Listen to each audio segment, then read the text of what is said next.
ရှော့တဲ့အခါမှာလူအများစုမသိသေးတဲ့အနည်းရဲ့အများဆုံးအချက်ရှိတယ်အဲ့ဒါဘာလဲဆိုလို့ရှိရင်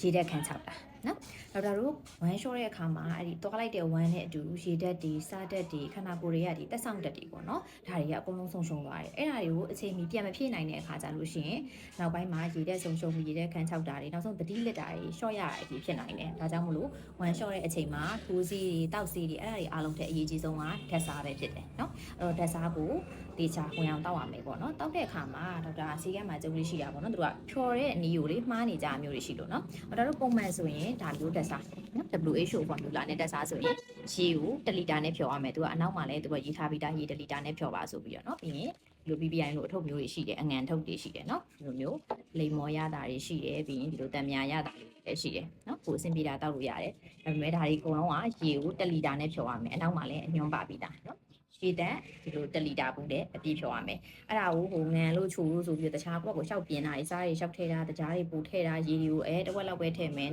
ဓာတ်စားတဝက်ဖောက်တဲ့ရေတဝက်ဖြော်မယ်ဒါမျိုးတွေလုံးဝလုပ်လို့မရဘူးဓာတ်စားတစ်ထုပ်ရေ1လီတာနော်တေချာဖြော်မယ်ပြီးတော့နောက်တစ်ခုကကလေးလေးတွေမှာသုံးတဲ့ဓာတ်စားရှိသေးတယ်ဒါမျိုးလေးကိုပြောတာနော်ဒီလိုအထုပ်သေးလေးတွေဒါမျိုးကြတော့ဒီတစ်ထုပ်ထည့်ပြီးတော့ခုနလိုရေ1လီတာကြီးနဲ့သွားဖြော်နေလို့မရဘူးနော်ဒါကြောင့်အနောက်မှာရေးထားပြီးသားသူက200cc ရေ200cc ဆိုတာအကြံမြင့်ဆိုလို့ရှိရင်ရေဖန်ခွက်တစ်ခွက်ကိုပြောတာနော်ဒီအထုပ်ကိုဖောက်ထည့်မယ်ရေဖန်ခွက်ထဲကိုပြီးရင်